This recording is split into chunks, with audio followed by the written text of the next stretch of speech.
అందరికీ నమస్తే అండి. Good morning. ఈనాడు, ఆంధ్రజ్యోతి, సాక్షి మూడు ప్రధాన పత్రికల్లో వచ్చిన వార్తలు, వాటిలో వాస్తవాలు, వాటి వెనక ఉద్దేశాలు అన్నీ కూడా ఈ వీడియోలో మనం డిస్కస్ చేద్దాం. కంటెంట్ నచ్చిన వాళ్ళు ఇమీడియట్గా లైక్ చేయడం మర్చిపోద్దు. లైక్స్ నిన్న ఎక్కువ లైక్స్ వచ్చాయి, అదే ఫ్లో కొనసాగాలి. నిన్నైతే మన వీడియోకి దాదాపుగా 60,000 వ్యూస్ వచ్చినట్టున్నాయి. నిన్న ఎక్కువ వ్యూస్ వచ్చాయి. చూద్దాం ఎన్నో. జనవరి 31 34,000 అని ఇక్కడ ఇంకా అప్డేట్ అవ్వలేదు, కానీ దాదాపుగా 60,000 వ్యూస్ వచ్చాయి. మొన్న కూడా 59,000 వ్యూస్ వచ్చాయి. మొన్న 30వ తేదీన 59,000 వ్యూస్ వచ్చాయి. సో ఈ మధ్య అంటే మీరు ఎందుకు వ్యూస్ పెరుగుతున్నాయి? మీరు లైక్స్ చేయడం వల్ల వ్యూస్ పెరుగుతున్నాయి. నేను ఈ 2 డేస్ నుంచి రెగ్యులర్గా లైక్ చేయండి అంటున్నాను కదా. మీరు చాలామంది చేస్తున్నారు కాబట్టి వ్యూస్ పెరుగుతున్నాయి. సో ఆ ఒక్కటే మంత్రం. లైక్ చేయడం వలన అది ఆల్గారిథం తీసుకుంటుంది అనమాట. యూట్యూబ్ ఆల్గారిథం తీసుకొని కొంచెం వ్యూస్ పెరిగే అవకాశం ఉంటుంది. ఇక మీ ఓటును ఓడించాలని ఈనాడులో బ్యానర్ వార్త. భారీగా బోగస్ ఓట్లు చొప్పింపు, మృతులు, వలస వెళ్లిన వారి పేర్లు కొనసాగింపు. రాష్ట్ర వ్యాప్తంగా 26 జిల్లాల్లో ఈనాడు బృందాల క్షేత్ర పరిశీలన. ఓటంటే చైతన్యం, ఓటంటే పోరాటం, ఓటంటే ప్రజాస్వామ్య ఆరాటం, అభివృద్ధి నిరోధకులపై ఇది ప్రజాయుధం. జనాల తరళాతను రాసేది ఇదే, రాష్ట్ర భవిష్యత్తును నిర్ణయించేది ఇదే.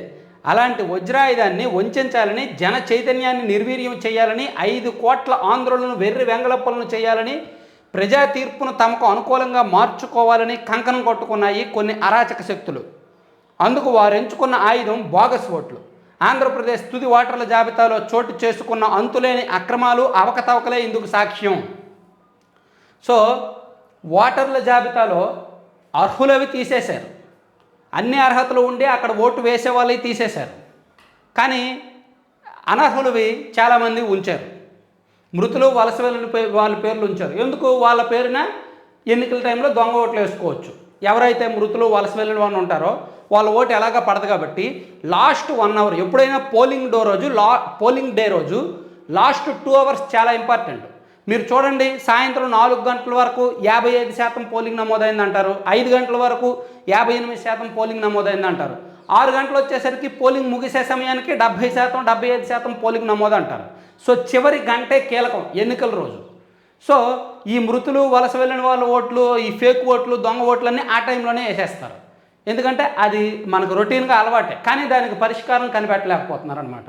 సో వచ్చే ఎన్నికలు మన రాష్ట్ర భవిష్యత్తుకు కీలకం కాబట్టి అటువంటి పొరపాట్లు, అటువంటి దొంగ ఓట్లు రాకుండా చూసుకోవాల్సిన బాధ్యత ప్రజల మీద కూడా ఉంది కాబట్టి అలర్ట్గా ఉంటే మంచిది. ఇక 58% రాబడి, 128% అప్పులు. ఆంధ్రప్రదేశ్ 9 నెలల ఆర్థిక ముఖ చిత్రం. గ్యారంటీ అప్పులు ఇంకా ఎన్నో. కాక్కు ఆ గణాంకాలు ఇవ్వని జగన్ సర్కార్. రెవెన్యూ లోటు 224%. ఆంధ్రప్రదేశ్లో జగన్ సర్కారులో చివరి ఆర్థిక సంవత్సరము అస్తవ్యస్తంగానే ఉంది.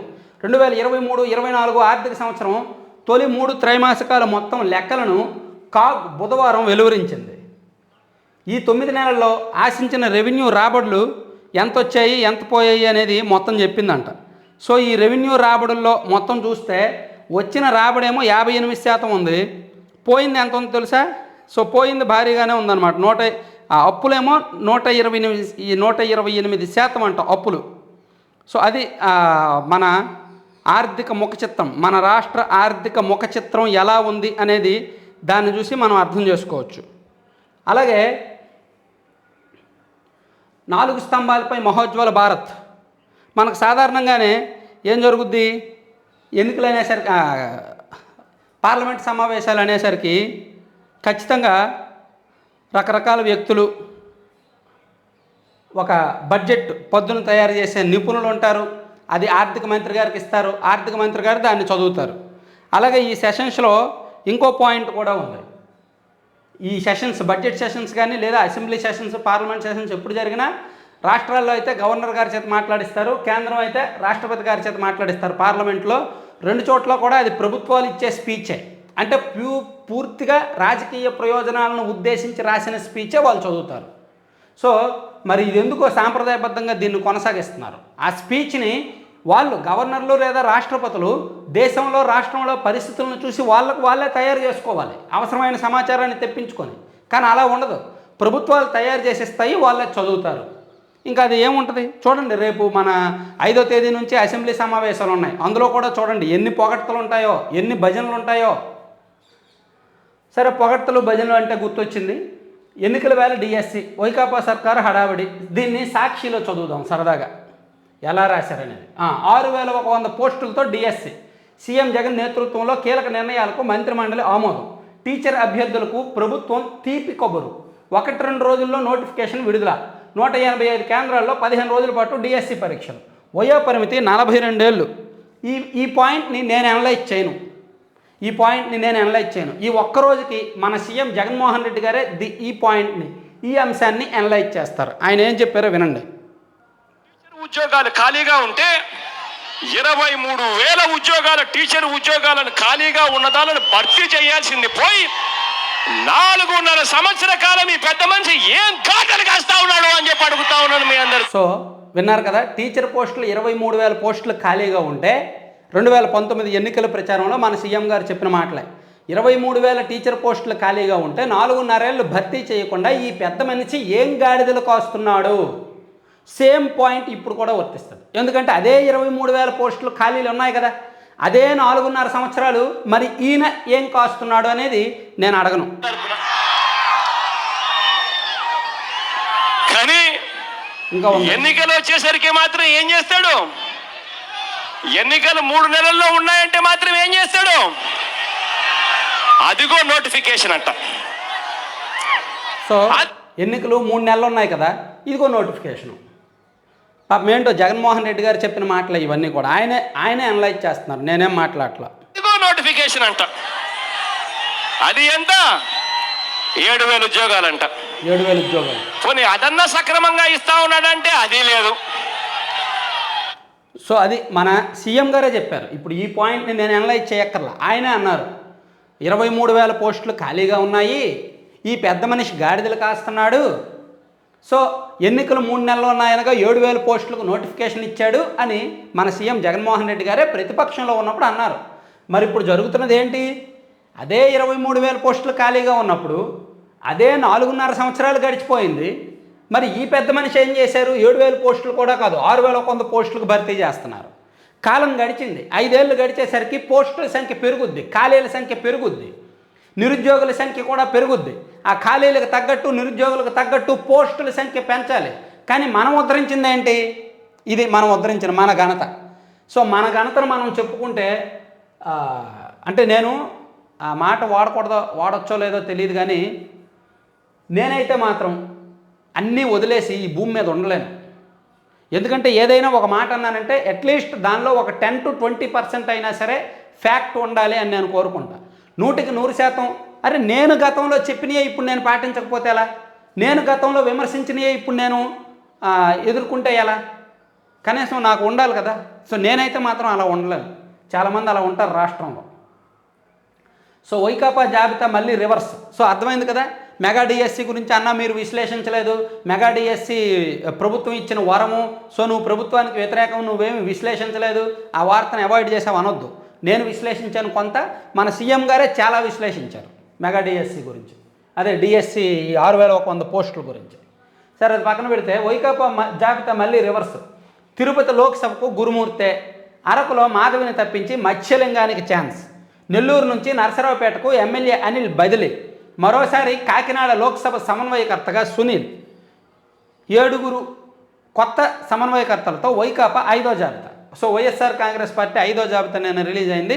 అందులో గతంలో రిలీజ్ చేసిన వాటిని కొన్ని మార్పులు చేశారు. యాక్చువల్లీ చలమలశెట్టి సునీల్ గారికి కాకినాడ పోటీ చేయడానికి ఇంకా ప్రభుత్వం పెద్దలు ఒప్పించారనమాట. ఆయన పాపం 3 సార్లు ఓడిపోయాడు. ఒకసారి ప్రజారాజ్యం నుంచి, ఒకసారి వైసీపీ నుంచి, ఒకసారి టీడీపీ నుంచి ఆయన కాకినాడ ఎంపీగా పోటీ చేసి ఓడిపోయాడు. ఈ ఎన్నిక కూడా క్షమించాలి. సో ఈ ఎన్నిక కూడా ఆయన ఓడిపోతే కొంచెం ఆయన పొలిటికల్ కెరీర్ కూడా రిస్క్ అవుద్ది. కాస్త ఆయన అలర్ట్ అవుతున్నారు, ఆయన టీంని స్టాఫ్ని అలర్ట్ చేస్తున్నారు. ఈసారి మాత్రం ఖచ్చితంగా గెలిచేలా చూస్తున్నారు. అయితే ఇంకో చిక్కు ఏంటంటే అంత ఈజీ కాదు కాకినాడ పార్లమెంట్ గెలవడం. బహుశా అది సునీల్ గారికి కూడా తెలిసే ఉంటుంది, ఆయనకు కూడా తెలుసు. ఎందుకంటే అక్కడ ఆయన 3 సార్లు పోటీ చేశారు కాబట్టి 2 సార్లు చాలా తక్కువ తేడాతో ఓడిపోయారండి. అది కూడా నిజం. 2 సార్లు 2014లో కేవలం 5,000 ఓట్ల తేడాతోనే ఓడిపోయారు ఆయన. 2019లో కూడా 35,000 40,000 తేడా. నేను కరెక్ట్గా చూడలేదు కానీ మేబీ బిలో 75,000 ఉంటుంది, ఓడిపోయారు. సో ఈసారి ఆయన 3 సార్లు కూడా అందులో మునిగారు కాబట్టి దాని లోతెంతో తెలుసు కాబట్టి ఈసారి అలర్ట్ అవుతారో లేదో చూద్దాం.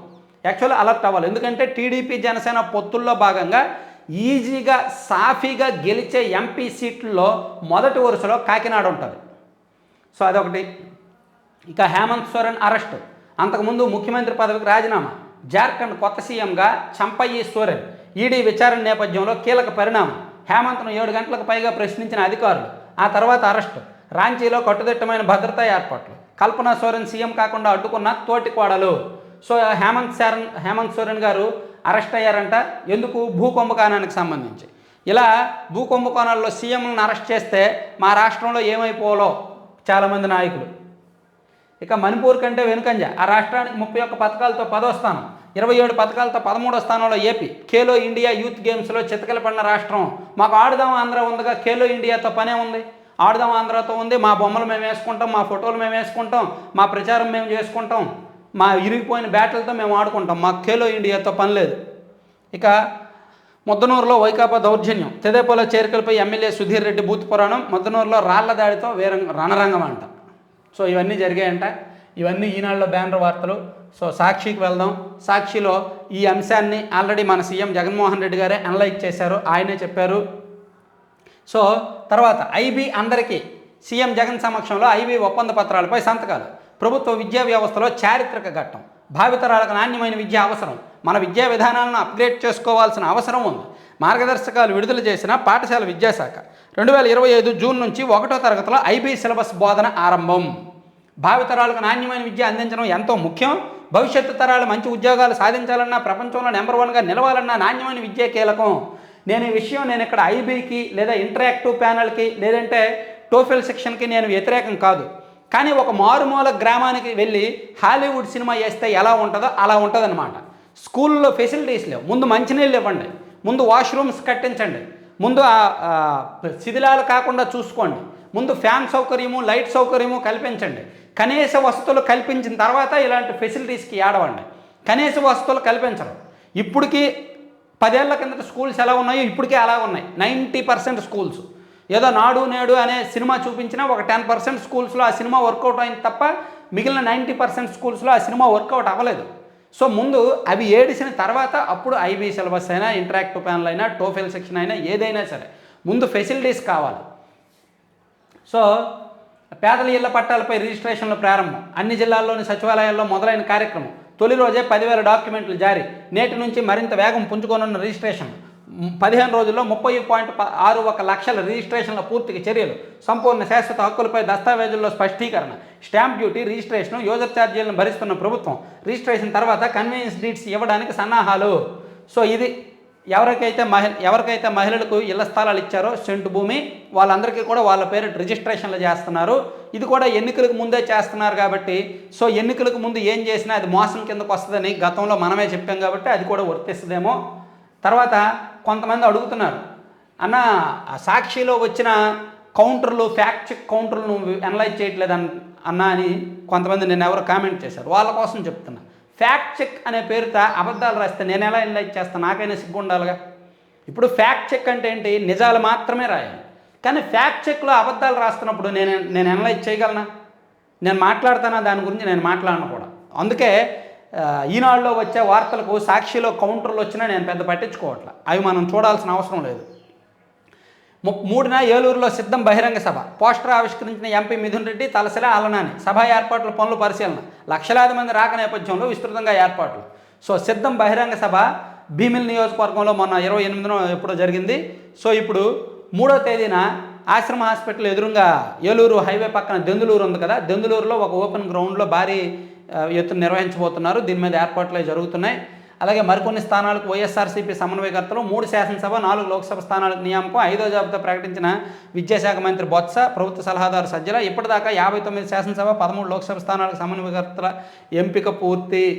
మంచిదే. తర్వాత Jharkhand CM Hemant Soren arrest, money laundering కేసులో అదుపులోకి తీసుకున్న ఈడీ, నేడు కోర్టులో ప్రవేశపెట్టనున్న అధికారులు. అరెస్టు కంటే ముందే సీఎం పదవికి హేమంత్ రాజీనామా, కొత్త సీఎంగా జేఎంఎం సీనియర్ నేత చంపై సోరెన్, ప్రతిపాదించిన జేఎంఎం కూటమి నేతలు. సో ఇవన్నీ కూడా సాక్షిలో వార్తలుగా రాశారు. సో సాక్షిలో తర్వాత బలమైన దేశంగా ఎదిగాం, అయోధ్యలో రామ మందిర నిర్మాణం కళ నెరవేరిందని కేంద్రం కృషితో బలమైన దేశంగా ఎదిగామని రాష్ట్రపతి ముర్ము అన్నారు. కేంద్రం బీజేపీ పెద్దలు ఏదైతే స్క్రిప్ట్ తయారు చేస్తారో వాటిని చదవాలి కాబట్టి తప్పదు. జ్ఞానవాపిలో పూజకు అనుమతి. వారణాసిలోని జ్ఞానవాపి మసీద్ సెల్లార్లోని హిందూ దేవతలకు పూజలు చేసుకునేందుకు జిల్లా కోర్టు అనుమతి ఇచ్చింది. సో ఇప్పుడు అయోధ్య రామ మందిరం ఎపిసోడ్ ముగిసింది. సో అది ముగిసిన తర్వాత మళ్ళీ బీజేపీకి రాజకీయ ఉనికి ఎలా, ఆ హిందూ సెంటిమెంట్ని కాపాడుకోవడం ఎలా? సో దానికోసం మరో చోట, అదే ఉత్తరప్రదేశ్లో అదే వారణాసి దగ్గర మరో చోట ఒక మసీద్ కింద ఆలయాల శిథిలాలు ఉన్నాయి అని చెప్పి మళ్ళీ కథ మొదలుపెట్టారు. మేబీ అది నిజం కావచ్చు, అబద్ధం కావచ్చు, కానీ ఇటువంటి దానికి మనం ఎంత దూరంగా ఉంటే అంత మంచిది, ఈ మతతత్వ సెంటిమెంట్లు వీటన్నిటికీ కూడా. సో ఇక ఆంధ్రజ్యోతి వార్తలు చూసుకుంటే, ఎన్నికల వేళ స్పెషల్ పర్పస్, ఆదరాబాదరాగా భారీ భూసంతర్పణ, ఇంధన సంస్థలకు ఇష్టారాజ్యంగా భూములు, జేఎస్డబ్ల్యూ న్యూ ఎనర్జీలకు ఏకంగా 21,100 ఎకరాలు, మరికొన్ని సంస్థలకు వేలల్లోనే. ఇండోసోల్కు గతంలో మెగావాట్కు 3 ఎకరాలు, ఇప్పుడు అదనంగా మరో 3 ఎకరాలు. ఈ నెల 16న 4వ విడత వైఎస్ఆర్ చేయూత, 600-100 పోస్టులతో డిఎస్సి కేబినెట్ నిర్ణయాలు. సో ఎన్నికలు ఉన్నాయి కాబట్టి స్పెషల్ పర్పస్, మనం పేదల కోసం కదా, మనం పెత్తందారుల కోసం కాదుగా. పేదలకు పెత్తందారులకు యుద్ధంలో భాగంగా ఏవైతే పేద సంస్థలు ఉన్నాయో వాళ్ళందరికీ కూడా తక్కువ ధరకు భూములు ఇచ్చేస్తుంది ప్రభుత్వం. అదే జరిగింది. 21,100 ఎకరాలంట భూమి ఇస్తున్నారంట పాపం పేదవాళ్ళకి. అది తర్వాత అభ్యర్థుల కొరతతో అరకొరగా జాబితా. వైసీపీ 5వ విడతలో 4 ఎంపీ 3 అసెంబ్లీ అభ్యర్థుల పేర్లు. మళ్ళీ తిరుపతి లోక్సభకు గురుమూర్తి, నర్సరావుపేట నుంచి అనిల్ కుమార్, మచిలీపట్నంలో సింహాద్రి రమేష్, సత్యవేడు అసెంబ్లీకి నూకతోటి రాజేష్, విజయసాయికి అదనంగా గుంటూరు లోక్సభ బాధ్యతలు, ఒంగోలు పార్లమెంటరీ సమన్వయకర్తగా చెవిరెడ్డి, సంతనోతలపాడు కందుకూరు కావలకు కూడా ఆయనే. చెవిరెడ్డి భాస్కర్ రెడ్డి గారిని ఒంగోలు పార్లమెంటు ఇన్ఛార్జిగా వేస్తూ, అలాగే పక్కనున్న సంతనోతలపాడు కందుకూరు కావలి అసెంబ్లీ నియోజకవర్గాలకు కూడా ఆయనకే ఇన్ఛార్జిగా వేశారు ప్రస్తుతానికి. ఆయన దాన్ని సమన్వయం చేసుకొని అభ్యర్థుల ఎంపిక బాధ్యత చెవిరెడ్డి గారే తీసుకుంటారు. సాధారణంగా వైసీపీలో తండ్రి కొడుకులకు సీట్లు ఇవ్వము అన్నారు కదా, కానీ కొంతమంది విషయంలో అది ఇవ్వాలి, తప్పదు. పెద్దిరెడ్డి ఫ్యామిలీలో 3కి ఇస్తారు సీట్లు, తండ్రి కొడుకులకి ప్లస్ వాళ్ళ సోదరుడికి. అలాగే చెవిరెడ్డి మోహిత్ రెడ్డికి అక్కడ ఆల్రెడీ చంద్రగిరి ఇచ్చారు.